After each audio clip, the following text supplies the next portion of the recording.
Hello friends, welcome to my YouTube channel. आज के इस वीडियो में हम यूजीसी नेट हिंदी के पाठ्यक्रम में संकलित हिंदी कविता के अंतर्गत फिर विकल है प्राण मेरे कविता के एमसीक्यूज़ के प्रश्नों को देखेंगे। तो आइए देखते हैं। पहला प्रश्न है, फिर विकल है प्राण मेरे कविता के रचनाकार कौन है? सही उत्तर होगा महादेवी वर्मा। अगला प्रश्न, महादेवी वर्मा हिंदी साहित्य के किस युग या धारा की प्रमुख कवयित्री हैं? सही उत्तर होगा ऑप्शन ग, छायावाद। अगला प्रश्न, विकल शब्द का क्या अर्थ है? सही उत्तर होगा बेचैन। अगला प्रश्न, कविता का मूल भाव क्या है?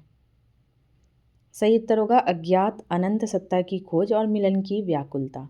अगला प्रश्न, कवियत्री ने अपने प्राण को कैसा बताया है? इसका सही उत्तर होगा विकल अर्थात बेचैन। अगला प्रश्न, पहली पंक्ति में विकल कौन है?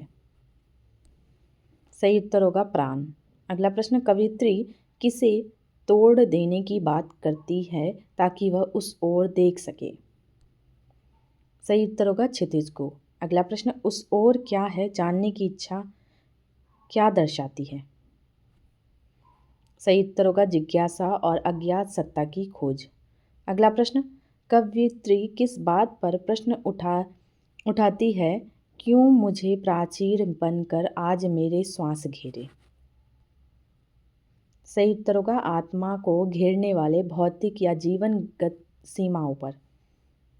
अगला प्रश्न, प्राचीर शब्द का क्या अर्थ है? सही उत्तर होगा दीवार या परकोटा। अगला प्रश्न, जा रहे जिस पंथ से युगकल्प में पंथ का तात्पर्य है? सही उत्तर होगा जीवन मृत्यु का चक्र या अनंत यात्रा। अगला प्रश्न, सिंधु की निस्सीमता पर लघु लहर का लाश कैसा? यहाँ सिंधु की निस्सीमता किसका प्रतीक है? सही उत्तर होगा अनंत असीम ब्रह्म या परमात्मा का। अगला प्रश्न, लघु लहर किसका प्रतीक है? सही उत्तर होगा क्षण भंगुर मानव जीवन आत्मा का। अगला प्रश्न, लाश शब्द का अर्थ है? सही उत्तर होगा नृत्य। अगला प्रश्न, दीप लघु सिर पर धरे आलोक का आकाश कैसा में दीप लघु किसका प्रतीक है? सही उत्तर होगा छोटी सी आत्मा या तुच्छ जीवन का। अगला प्रश्न, आलोक का आकाश किसका प्रतीक है? सही उत्तर होगा असीम ज्ञान या ईश्वर का तेज। अगला प्रश्न, दे रही मेरी चिरंतनता क्षणों के साथ फेरे, इस पंक्ति में क्या विरोधाभास व्यक्त हुआ है? सही उत्तर होगा शाश्वतता अर्थात चिरंतनता और क्षण भंगुरता अर्थात क्षणों का। अगला प्रश्न, चिरंतनता का अर्थ है? सही उत्तर होगा शाश्वतता या हमेशा रहने वाला। अगला प्रश्न, बिंब ग्राहकता कणों को सलब को चिर साधनादि में सलब किसे कहते हैं? सही उत्तर होगा पतंगा को। अगला प्रश्न, सरलब को चिर साधनादि में कौन सी भावना छिपी है? सही उत्तर होगा प्रेम या लक्ष्य के लिए त्याग बलिदान। अगला प्रश्न, पुलक से नवभर धरा को कल्पनामय वेदना दी में पुलक का अर्थ है? सही उत्तर होगा रोमांच दुखी खुशी। अगला प्रश्न, कवियत्री किसे झूठे हैं अतुल वरदान तेरे न कहने के लिए कह रही है? सही उत्तर होगा विश्व को। अगला प्रश्न, अतुल शब्द का क्या अर्थ है? सही उत्तर होगा जिसकी तुलना ना हो सके, अद्वितीय। अगला प्रश्न, नभ डूबा पाया ना अपनी बाढ़ में भी क्षुद्र तारे किसका प्रतीक है?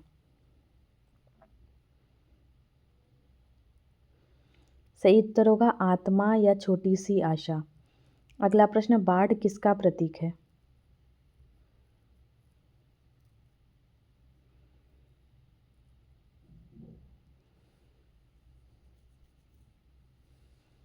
सही उत्तर होगा जीवन की विपत्तियां समस्याएं। अगला प्रश्न, ढूंढने करुणा मृदुल घन चीर का तूफान हारे में मृदुल घन किसका प्रतीक है? सही उत्तर होगा दयालुता या कोमल हृदय। अगला प्रश्न, तूफान किसका प्रतीक है? सही उत्तर होगा कठिनाइयाँ, प्रतिकूल परिस्थितियाँ। अगला प्रश्न, अंत के तम में बुझे क्यों आदि के अरमान मेरे में, आदि के अरमान से कवयित्री का क्या आशय है? सही उत्तर होगा शाश्वत मिलन या जीवन का मूल्य लक्ष्य। अगला प्रश्न, तम शब्द का अर्थ है? सही उत्तर होगा अंधेरा। अगला प्रश्न, अरमान का अर्थ है? सही उत्तर होगा इच्छाएं। अगला प्रश्न, फिर विकल है प्राण मेरे में कौन सा अलंकार है?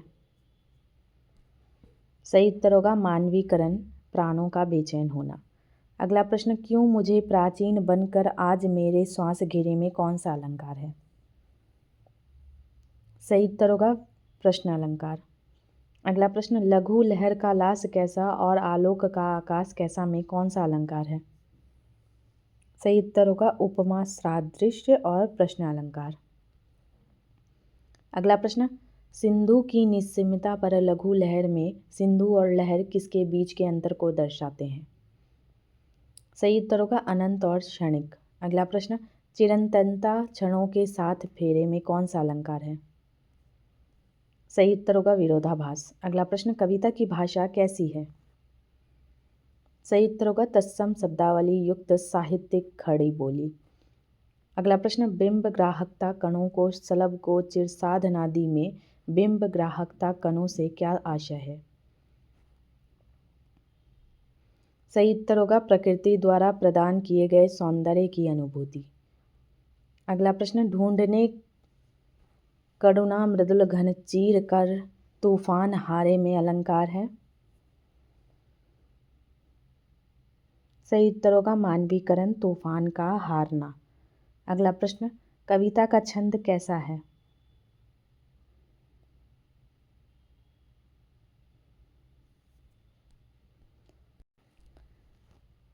सही उत्तर होगा अतुकांत या मुक्तक छंद लयबद्धता के साथ। अगला प्रश्न, कविता में किस रस की प्रधानता है? सही उत्तर होगा शांत रस और विरह वेदना। अगला प्रश्न, तोड़ दो यह क्षितिज में क्षितिज किसका प्रतीक है? सही उत्तर होगा ज्ञान या मुक्ति की सीमा अवरोध का। अगला प्रश्न, युग कल्प उसका छोर क्या है? यह प्रश्न कवित्री की किस मनोदशा को दर्शाता है?